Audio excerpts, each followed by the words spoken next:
Hi, I'm Dr. Stan Steindl. Welcome to Compassion in a T-shirt in session. Today I'll be speaking with Dr. Julia Wahl, a psychologist from Warsaw in Poland. Julia has done many things. She's the director and founder of the Mind Institute, which runs workshops and trainings on mindfulness and compassion.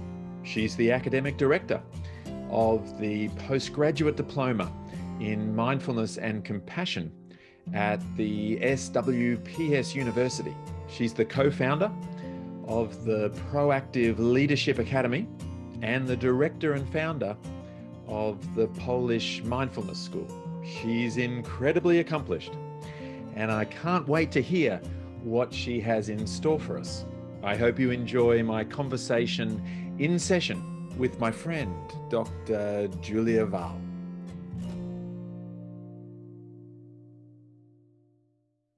Good. Well, welcome, Julia Wahl, to Compassion in a T-shirt in session.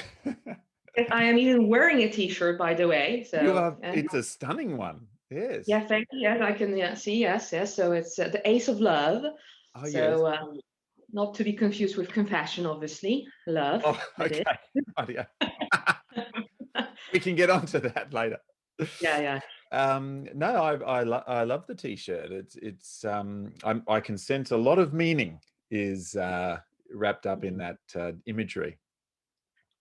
Very good. Well, mine's just a plain old drive system blue, but anyway. So I was trying to think, because we actually haven't met face to face. No, we haven't. Which is, well, a sort of a missing piece for me, certainly. We'll have to get around to that at some stage, but we've actually corresponded quite a bit. We've talked before, via this medium. I'm really looking forward to today, just hearing a little bit about, where everything's up to for you. How are you feeling coming into all of this today? Well, I'm always happy to chat with you and fellow CFT person. So yes, I'm really looking forward to it. But of course, there's a bit of anxiety. Yeah, me too. Well, excellent. Well, I guess what I was thinking, I suppose, was maybe if you could tell us a little bit about yourself. I mean, I know, well, you're very accomplished. You have a number of fingers in different pies at the moment, work-wise and so on, and relatively recently finished your PhD, I think, and so on. But yeah, what's the Julia Wahl story? Oh my goodness. So we're starting with personal. Okay. So I will reverse that, and I'll start with the professional first, because it's easier. So I'm a psychologist. I'm also a mindfulness and compassion trainer, teacher. I'm a lecturer, and currently, it is true, I am involved in a variety of projects, activities. For instance, I'm in charge of the postgrad studies in mindfulness and compassion. Well, actually, you're also part of that. So at the Social Sciences and Humanities University in Poznań. So that's one thing I'm doing. So trying to educate people academically in terms of mindfulness and compassion here in Poland, where I am based. I'm also in charge of the CMT training in Poland. As I'm doing this, organizing this together with Wendy Wood, whom you know. Absolutely. Beautiful person. And I'm now also setting up what is called the Polish Mindfulness School. So it's a completely new project, and it's about teaching people how to become teachers in mindfulness, how to teach mindfulness and compassion, by the way, to other people. And it's a new framework. It's a new paradigm. It's it differs from MBSR, for instance. So it's a new way of educating people about mindfulness. Mm. And the last thing is the leadership project. So I'm also involved in that. And so how can leaders become more compassionate? So leadership through practicing contemplative approaches, mindfulness and compassion. It's incredible, and I just admire your energy and the way that you are able to sort of be involved in so many important things. I mean that there's just so much dissemination that Mm-hmm. you're bringing there to Poland and also sort of kind of effective high quality dissemination of CFT and CMT and other mindfulness and compassion practices. I mean it's an incredible contribution there, really. Thank you, but well, we'll discuss you later as well. So.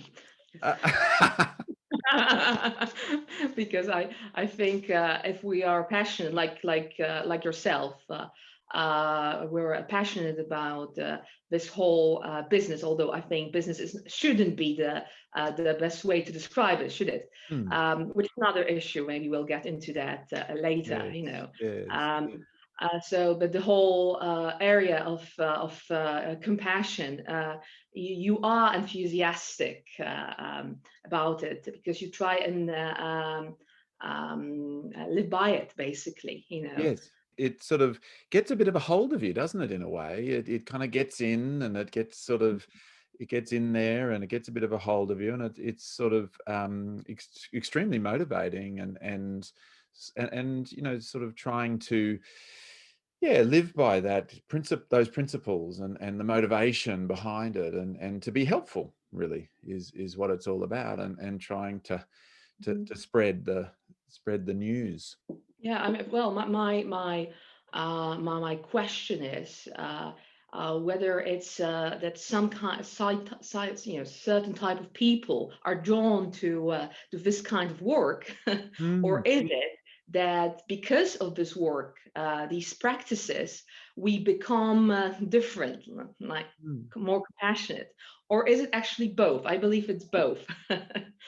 Yeah. So it's that we have a certain inclination, certain type of personality, and then because we're doing it, it infiltrates well all areas of our lives. Yes, there was definitely a sense for me of kind of coming home when I was introduced into, the compassionate mind kind of Mm, community and the CFT community. There was a kind of a sense of this was a good fit for me. And at mm, the same time, I think the more I think about it, the more I sort of read about it and read Paul's work or learn about other things and so on, it does seem to then keep growing as well. It sort of mhm, forms anew as well. mhm. So what do you mean it's a good fit? If you don't mind me asking the question, Yeah, since no, it's that's your interview. this isn't meant to be about me. Um, yeah, no, I guess I just meant that the ideas resonated well and felt right. The people kind of, felt there was a sort of a relational piece there that fit as well, and a bit like like we haven't actually even met face to face, and yet there is a sort of a resonance there, a kind of a path that we're all on in a way, or fellow travelers. And so, Mhm, yes, so I think the ideas really resonated, the people really resonated. And of course, too, I think it just really made sense for my work so that I was mhm. able to then bring a whole bunch of that stuff into my day-to-day practice with work and so on. I just want to say that if you don't mind me being the devil's advocate, Please, this is what I was hoping for. and as we know, especially when it comes to CFT, because obviously there are other compassion-based modalities in psychotherapy and psychology. So in CFT, we're not at all about sugarcoating. Mm, it's it's the opposite. It's about embracing being willing to see the whole spectrum of human experience of who we are, and including the pieces that are not that nice. Which is an euphemism, I guess, because at times they're just pure ugly, and cruel. So also, I think in CFT we may have similar struggles. So one of the things I was drawn to. It was the fact that yes, it seemed like a very different community. I've been to various psychotherapy conferences. I've been to many mindfulness conferences, but somehow compassion, and especially CFT, the CFT community, was quite different. So there seemed to be less, not as much tension. But then I should say that we shouldn't be so naive in thinking that it never happens, that there is no competition, that our competitive mind won't kick in at some point, because it does. Yeah. Mm. No, I think that's a really great point. I mean, the thing for me about compassion is it goes all the way from the things that we really perhaps loathe or hate or fear about ourselves, all the way through to where we thrive and flourish best. And so, and you're absolutely right. We don't want to become sort of naive to the tricky brain that we talk about all the time, and the fact that a big part of the tricky brain is, competition and social rank and forming hierarchies and getting tribalistic. And sometimes you see that actually between the different fields of compassion, don't you? They're all talking about compassion, but there's a kind of potentially, something of a tribalism there. So yes. Yeah, my compassion is more compassionate than yours. Yeah. Yes. Yeah. Yeah, so this is the right way to be doing it, or the right way to define it, or to measure it, or things like that. There's a number of little niggles there in a way, and whenever it's interesting point you make. Whenever you get a bunch of human beings together, these sorts of things start to bubble up. Yeah.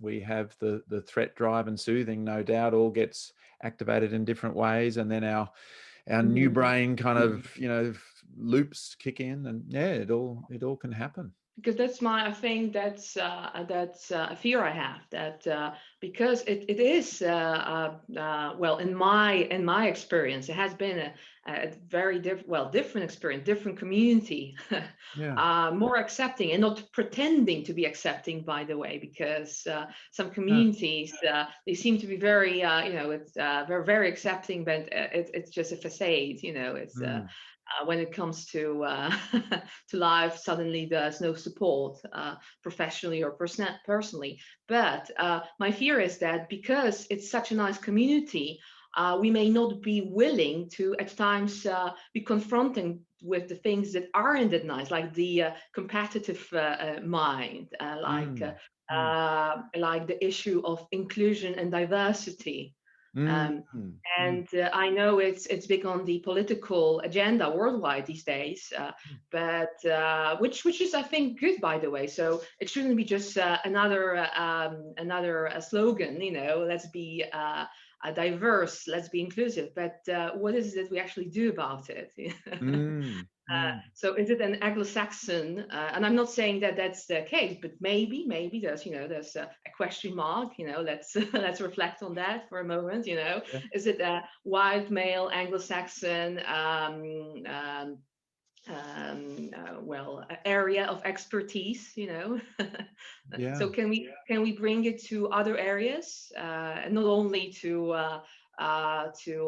places like Poland, which may still seem like exotic a place for some people, like in the UK or the States. Mm, But maybe to other areas like in Africa, for mm, instance, yeah. let's Mm, have these conversations about it with their mental health professionals.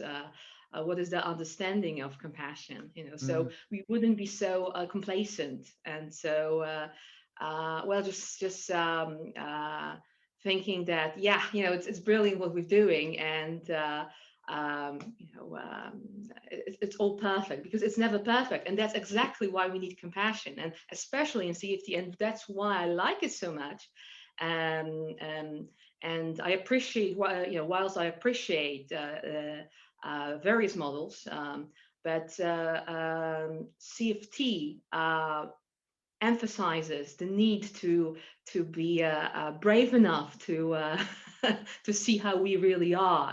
So being exposed to the dark sides, as Paul often says. yes, the well, there's you're inspiring me as you speak there, because actually one of the things that is obviously happening and going to happen is just that the sort of the community grows and gets bigger and bigger, and the bigger it gets, the more these sorts of things can also Mhm. come into play, I think, in difficult ways, and it seems important to talk about it now, to kind of just bed down various kind of sort of, I don't know whether policies is the right word, but certainly, like shared values and Mhm. visions about how we Mhm. will ensure that sort of stuff moving Mhm. forward. As you know, Wendy, who you mentioned before, and myself originally, and various others, that set up the EDIF, the Equity, Diversity, and Inclusivity Fund with the Compassionate Mind Foundation. So there's sort of a genesis of it there. There's little Mhm. bits where we're trying to think, might there be someone in Africa Mhm. or other areas Mhm. of the world who could come along to the Compassionate Mind Foundation International Conference, but can't, need some of that support. And so the beginnings of it are there, but yes, it's something that we need to be relatively vigilant about, almost, isn't it? Given we're a Yeah. bunch of human beings. Yeah. So we are not devoid of the same Those issues as same things. other therapeutic communities, or doesn't matter what communities really Mm, have to struggle with, because mm, it's still the same human mm, brain, mind, body. mm, And also, making sure that it's not yet another commodity, like unfortunately, that's often the case with mindfulness. There's this whole discussion going on now, which is great, inspired by the likes of Ron Perser, for instance. He's got this great book, called Mindfulness. oh yes. Uh, and he is not against mindfulness in any way. No. Quite the opposite. But he's again drawing our attention to the shadow side of the what is often called these days mindfulness revolution.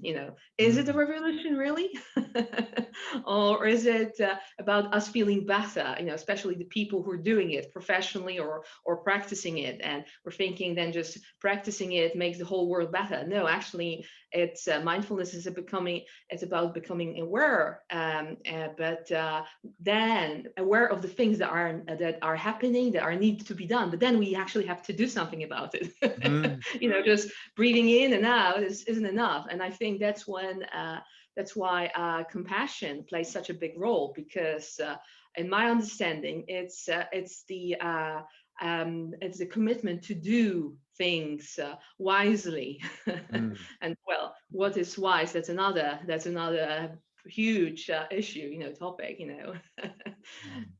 So Yeah. skillful means, as some Buddhists would call it, so how to do it skillfully. Yes, but compassion, so okay, I have mindfulness, which allows me to see how I am, how other people are, the interplay of it all. But then, what is it that really needs to be done, and how to go about it? And I think that's what compassion is all about. Mm. Yeah. So, and I think we should inspire that. So I think we heavily focus on therapy, because it's Paul Gilbert and other therapists who first started it. But I would be keen to see it in other areas of society. So I mentioned leadership, but business, and business, or the healthcare, the educational system. So how to introduce a contemplative education. And I think also, again, I'm being terrible, but again, but let's be devil's advocate. So we often refer as CFT practitioners, we refer to slowing down, but when we're actually lecturing, and I fall in the same trap, maybe because we want to be seen as these intelligent people, that we have the knowledge, so we're speeding up so much, and we're just throwing all this knowledge at people, and they're not going to remember it. It goes against the physiology of how people learn. But we are, again, part of a bigger system, which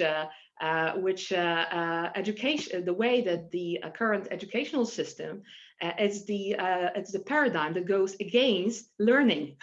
That's the funny thing about it, because if you're constantly speeding up, it's just about materialism. So materialistic knowledge, not really incorporating it, and not combining knowledge with experience, which would then result into insight or wisdom, in other words. So in order to learn, I need to slow down physiologically, as you well know. I have to stop. And actually, instead of showing off, oh, I'm the smart professor, lecturer, I need to be asking more questions. And of course, then there's this fear. Oh, people might think that I don't know the answers, and I'm just it's a game. I don't know the answers, so that's why I'm asking the questions. But basically, keeping your ego at bay, which is hard at times, because we want to be seen. Again, it's and we want to be seen as someone who's professional. Good uh, stuff.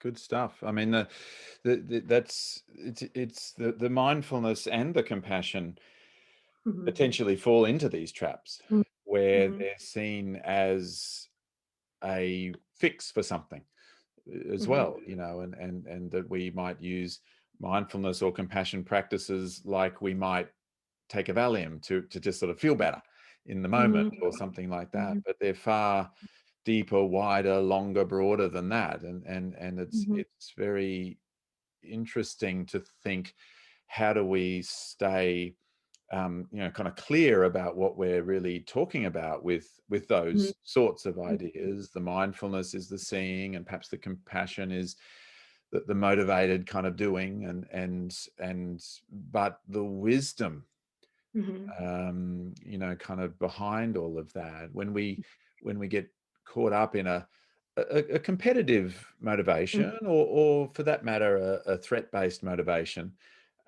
Wisdom is one of those hard things to kind of get back, isn't it?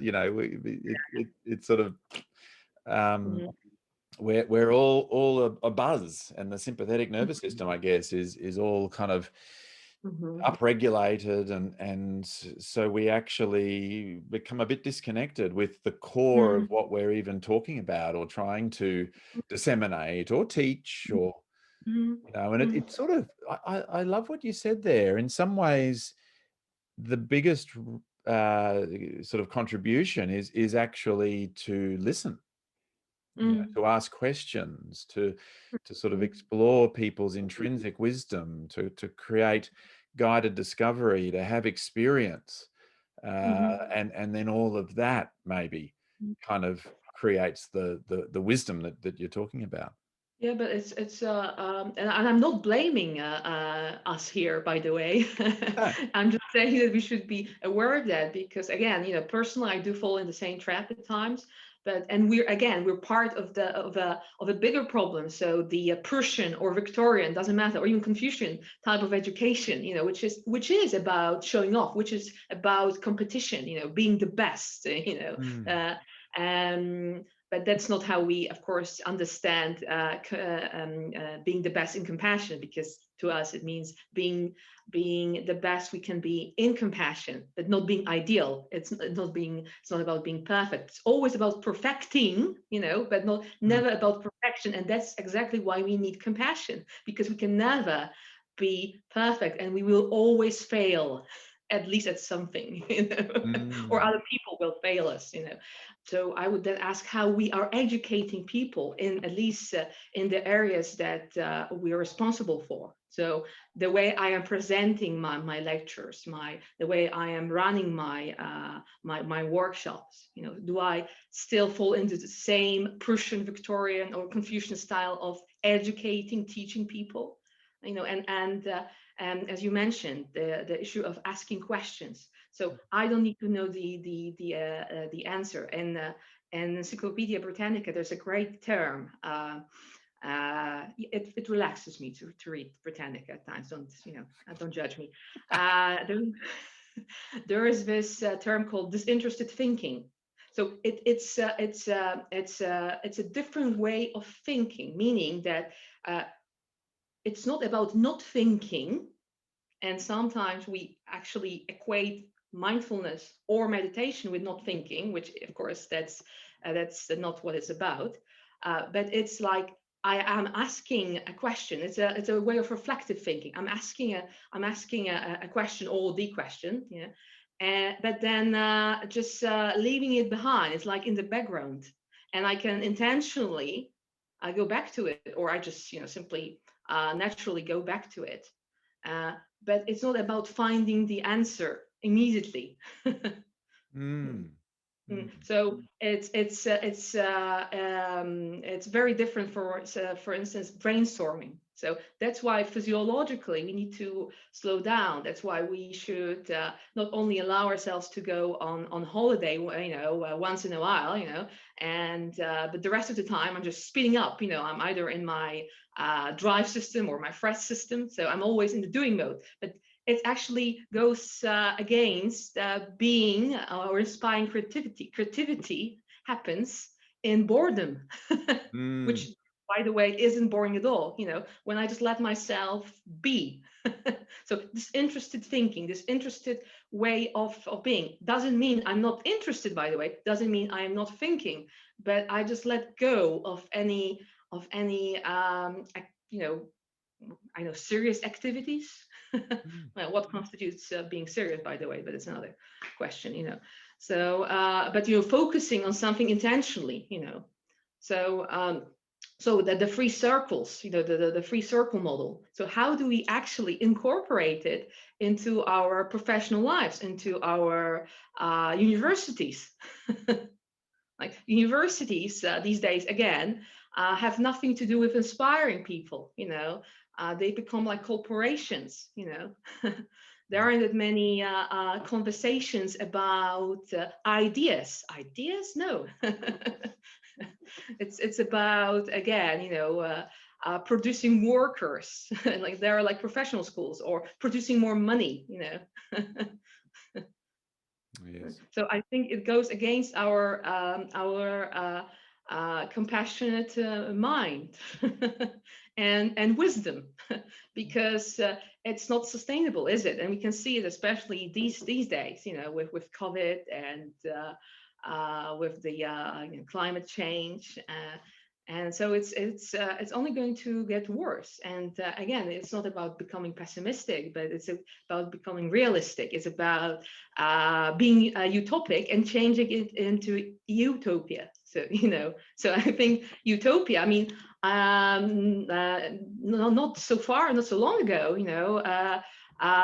It was utopian for women to vote. And I can do that now, at least here in Poland. Yes, the disinterested thinking, the sort of boredom and creativity, the sort of actually kind of slowing down and not showing off, the sort of the stepping in and out of the different systems, but kind of on purpose to be more Mm-hmm. effective in really what we're trying to do, which is to cultivate around the world this compassionate motivation, whether it be, as you say, clinically or in therapy, but also business and politics and education and health and so on, and trying to, it's just difficult with humans because they're so sort of seduced by the drive system in a way, aren't they? And they're so sort of grabbed by the threat system, and so it's sort of it's tricky. But you've mentioned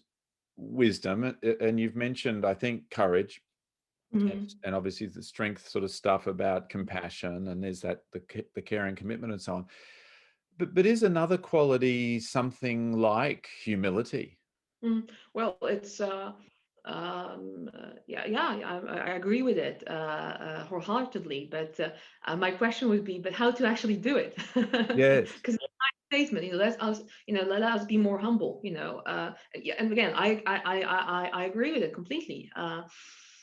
Yeah, but how do we do it? Because there are not only the dark sides, there are the blind spots. There's this other great book, and I now don't remember the authors, but it's to do with how good people are not aware of the blind spots. So if I'm not aware, I'm not aware. So the question about my ignorance, what am I not seeing? What am I not hearing? What am I not saying? What I choose not to see, say, etc. Oh, there's So many examples in the world today where there are obviously mm, mm, lots of people who yeah. aren't doing anything about it or aren't saying anything Mm. about it, and so the status quo continues. Yeah, because again, it's not to be judgmental. It's to, because there's this issue, this difference between judgment and discernment. Yes, we have to be judgmental in that way, So because there's another statement that's often misunderstood. Non-judgment doesn't mean that there are no judgment. It's that I don't immediately trust every single thing that comes up in my mind. So that's different, because I need to judge, discern. I need to, because without it, there's inertia, there's the lack of compassion, the lack of commitment, the lack of doing things that are needed to be done. Mm. So, but going back to the topic of blind spots. I mean, we are all prone to have such blind spots. I remember, when I was in my 20s, and I was, I was basically becoming more aware of the fact that yes, I am gay, but there was a bit of this homophobia in me. So whenever I saw a person who was more, was yes, too gay in my sense, I was like, yeah, he shouldn't be, so effeminate, behaving such a way. But it wasn't about the person, actually. It was about me having this fear Mm. of being exposed. Mm. Uh, Mm. and then many years later, when I came to the UK, and I actually had I still have, hopefully, hello Corey, I still have that friend, who happens to be black, who is black, and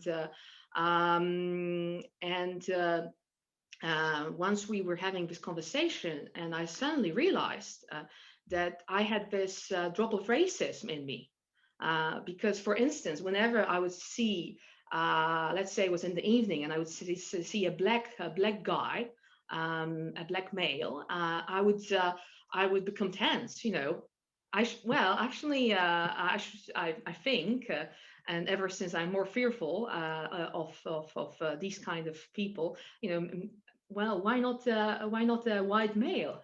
Mm. But it's so, but it's maybe it's archaic, maybe it's to do, I don't know what it's to do with, but noticing this, and like, but why am I more fearful of the black male rather than the white male? interesting, isn't it? So Mm. that was this drop of racism, you know. These um, blind spots, would they also be similar to the sort of the unconscious biases and those sorts of things? yes, yeah, exactly. Yeah, there's an overlap. Yeah. Mm. We have an enormous amount of work to do on that, don't we, as a society? You know, the unconscious biases, the blind spots. Yeah, and it's very uncomfortable, you know, to become aware of that. But that's why we need to physiologically allow ourselves to slow down, because otherwise there is no space to see what's really happening, you know. And it shouldn't be all about sugarcoating, you know. So as we know, from compassion, for instance, isn't about kindness, and again, you know, kindness is wonderful. We're all for it, but first of all, it's not the same thing, and it's compassion is not always about being nice or being seen as nice. You know, it maybe at times is actually the opposite. Of compassion, where the Gurdjieff called idiotic or idiot's compassion. So idiot's compassion means that and he actually mentioned different levels of idiocy. It's a great metaphor. So as long as we live and we're in our human bodies, there's some degree of that. But when it comes to idiot's compassion, it means that I am being compassionate or pretending to be compassionate because I want to be seen as this nice person. You know, I want to be liked. So it has nothing to do with wisdom. It's lacking wisdom. Yeah, we should not fall into that trap. Sometimes compassion is actually about not being liked, because saying something that another person might not be happy about. So exposing ourselves, and I'm not saying that compassion don't get me wrong, that it's all about yes, you know, let's go to war and. No, just also including this part of the experience, that yeah, sometimes there are things that aren't comfortable in ourselves, in our relationships, in our communities, and yeah, and we yeah, and if the yeah, and we should say things instead of just no, let's drop it because it's nice the way it is, you know. uh, and we know it's not working, you know. So now the generational issues come up, you know. So like the status quo of the previous generation is not working anymore. So let's not do it in our compassion based communities. You know, let's not just make it all about feeling good about ourselves. And again, you know, there's this nice tribe that we have, um, and uh, and we just become too uh, conformist. Mm, yes, that can be could be one, you know, our undoing. You've mentioned a couple of things there. The sort of the idiot compassion, I think, Mhm. that's Yeah. sort of, and then you had mentioned earlier, you know, a kind of a competitive compassion, you know, being Mhm. Mhm. compassionate just to compete and be the best at it or something like that. And then it reminds me too of a kind of a submissive compassion where you sort of Mhm. feel like you have to be compassionate because of Mhm. pressures or you know, kind of expectations on you and things like that. And so it can sort of come in many guises in a way, can't it? You know, and there's sort of, and it might all kind of on the surface look a bit like something like compassion, but you know, being able to notice this in ourselves, disentangle it a little bit, notice the way that the different circles are at play, maybe in the different ones. Maybe it's a drive-based compassion, maybe it's a threat-based compassion. Then again, sometimes threat and drive are in there too with Mhm. compassion in a way that can be very genuinely compassionate as well. And sometimes, you know, like in CFT, as you would obviously know, that we sometimes do use acting and pretending to Mhm. kind of have a pathway to get there as well. So it's complex stuff, isn't it?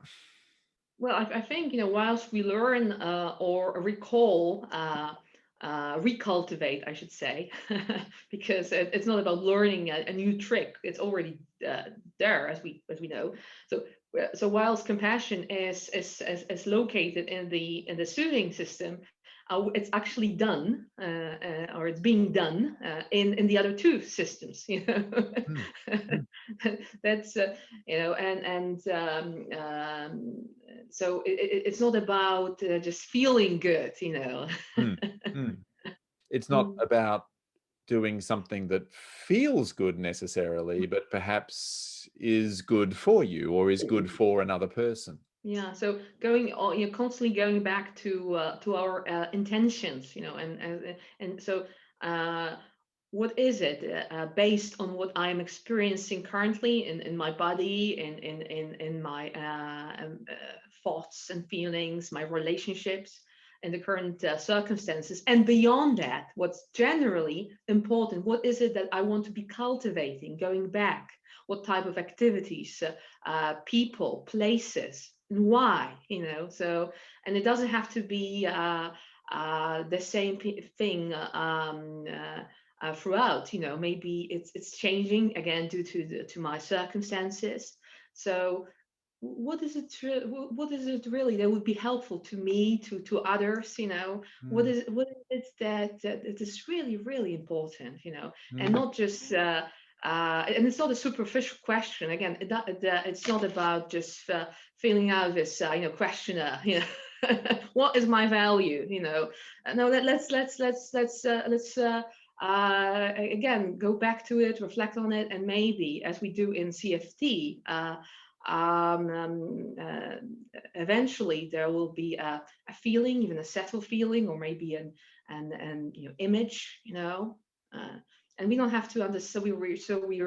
So we are using our semantics or even semiotics, and just and our physical experiences, and just checking in, just and seeing what that's about. And so what is my intention, mm, and what to do with compassion. And compassion is based on what's happening, what is needed, what would be helpful, how to go back to our dignity. Because if we have problems, I often say that we have problems with the word compassion, and some people have.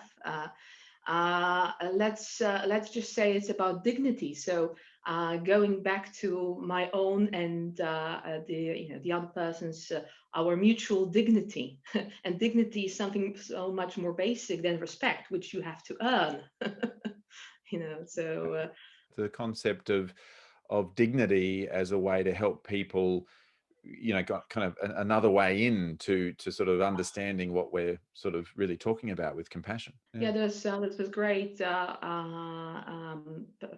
Well, and hopefully she's a great person. I've never met her, but she's definitely writing about wonderful things, doing great stuff. Her name is Donna Hicks, and she came up with this concept of dignity and in leadership, for instance, in conflict situations. So and what she's saying is that we all at times break our own and other people's dignity. It's normal. It's bound to happen. But then just seeing how we do it, and how we can bring it back. So bringing back our mutual dignity. And again, it's not about shaming and or blaming. Just being brave enough to see that that's part of the human condition. Mm, mm. Yes. Yeah. Yes, there's Mhm. there's so much actually of the self-conscious emotions kind of weaving through a lot of what you've Yeah. been Mhm. really kind of deliberating over with all this stuff. Mhm. The wanting to be liked, not wanting to be sort of seen as unintelligent or disapproved of, feelings of value and worth and all of that kind of does sort of Mhm. complicates matters. I had a little Mhm. question though for you, just to go Mhm. back to something you said about intention, Mhm. because it suddenly occurred to me, having listened to what you've been saying, that actually the intention is sort of the very bit that can become compromised by the blind spots and by the unconscious biases. The intention might get all mixed up with that. It's not a trick question, but what do you mean by that? Do you have any examples? I mean, the classic example would be that we have an intention to be compassionate, but then we have to kind of choose what to be compassionate about or compassionate to. And so we choose the little, child who's a bit like our family, and we want to look after that person, and we forget about the remote community where people so that the unconscious bias just comes in and kind of subtly directs what our intention moves us towards. Yeah. I think you're absolutely right, and again, I think it's bound to happen. Yes. But that's why we are constantly practicing, cultivating.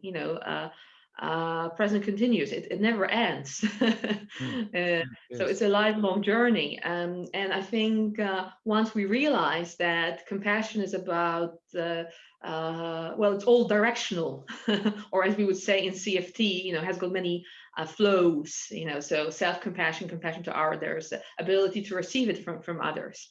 So different stages of compassion, different layers, different directions of compassion.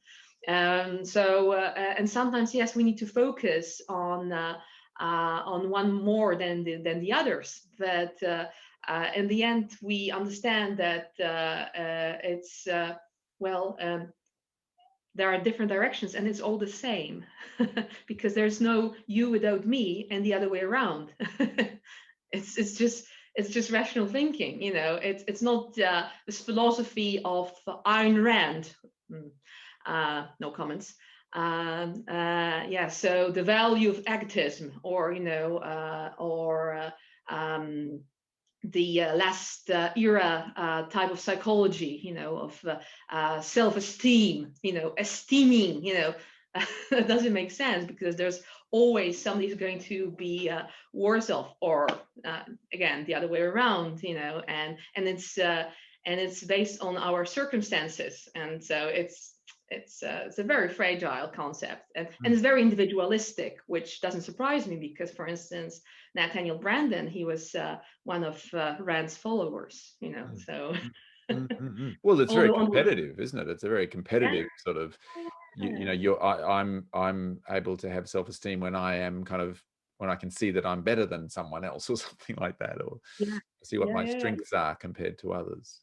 But to see that, and also to see that, see that we are all interconnected, and it shouldn't be just a nice concept, but really contemplate that, reflect on that, and yes, know that at times we become tribal, and again, it's some people say, some researchers say that it's an evolutionary thing that we are. It was needed to serve in order for us to survive, but just being aware of that, and how is it to maybe at times go to a different tribe, so leave behind your own tribe, how would that make you feel? So really the little cycle there is something like, set an intention, take an action, review and reflect, including what might I have missed, or what might my blind spots be, and then setting an intention again, and taking action, and on we go. It's that sort of flow. But it never ends. But it shouldn't be like, it never ends, because then we're like, oh no, not again. No, it's never ends. Well, yes, you're Australian, so I forgive you.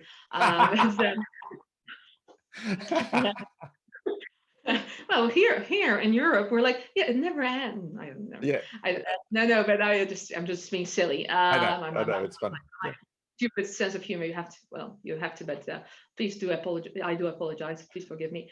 But in Sanskrit, there's this concept of virya, which is energy. It means energy, for instance, and effort. But it's like, I am putting this effort into something, and therefore I can I can have more energy. So putting this energy and then having more of it, it's like falling in love, and it inspires us to become more involved in that relationship, being interested in that person, and curious about it. Curious is a nice word. Care and cure, etymology of curiosity, isn't it nice? But but then, because we got involved, we became interested in the relationship. We can. I don't necessarily like the word. We gain from that. We have this beautiful person that being with us. So that's how we should think about it. Instead of yet another day and the sun is shining again. My partner wants to make love to me. Oh God, there's this beautiful food on the table. Oh, I have to eat it again, because. Oh. Good. Look, okay. So, well, Julia, that's there's so much in there. I can't wait to watch back on this conversation.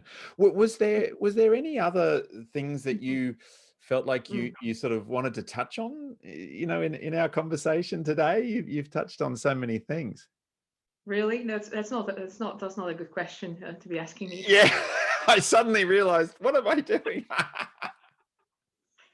Yeah, maybe next time. I want to spare you, Stan, but well, I think the main thing I'd like to emphasize that it's about practicing and cultivating it throughout our whole life, and so it's a lifelong journey. Yes, and it's very interesting, by the way. absolutely. Yeah. There's this, one last concept. There's this, which I have discovered a few years back. It's called pleasure activism. And as we know, activists often experience the burden. It's so heavy. Yeah, it's so heavy. So how can I find pleasure in my life that would actually help me be a better activist, be more involved, be more compassionate, actually, so it wouldn't all be that heavy. What are the pleasures? And it's not to do only with superficial pleasure, like, sex or food. This as well, yeah. But what really keeps me going, Mm. So it wouldn't only concern, the heavy, the dark sides. It's like whenever I come across a person who's involved in the Holocaust issues, as a researcher, you can feel the pain in there, the burden, and it's just too much, So what would inspire more life in my activism, whether it's activist, or just the way I'm going about my life, whatever I'm involved in. I love that you've brought us to that final concept, because in a way, if I think about our conversation, you bookended it very nicely. At the beginning of our conversation, you reminded us that actually compassion is about the really tough stuff. It's about it's about suffering, and it's about those aspects of ourselves and others that are really problematic as a part of the species: our cruelty, our callousness, our competitiveness, and so on. And now you've come to the end, and you're also saying, and it's the other end too. It's also pleasure and joy and energy and life and uplifting and so on. And so it is, isn't it? It's that full spectrum, which is what we're kind of working with compassion. So if people were wanting to find out more or be in touch or sort of get hear about some of those various projects that you're working on, where can we find you? So I can give you my email address, and there's the website.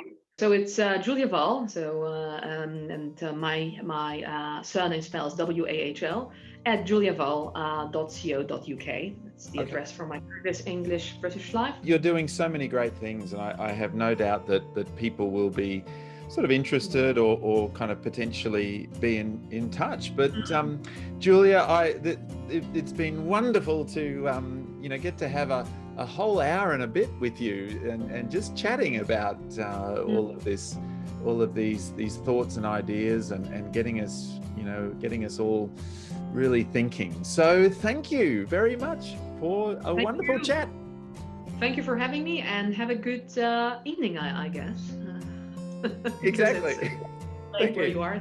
All right. And get some proper rest, and have a pleasant weekend, because it's Friday today. So it's Friday. It's actually Friday at 8 p.m. for me. So I will. You are quite early, but hopefully no more. I'll be knocking off now. Okay, brilliant. So thank you so much, Stan, for having me here, and all the best to you. Bye.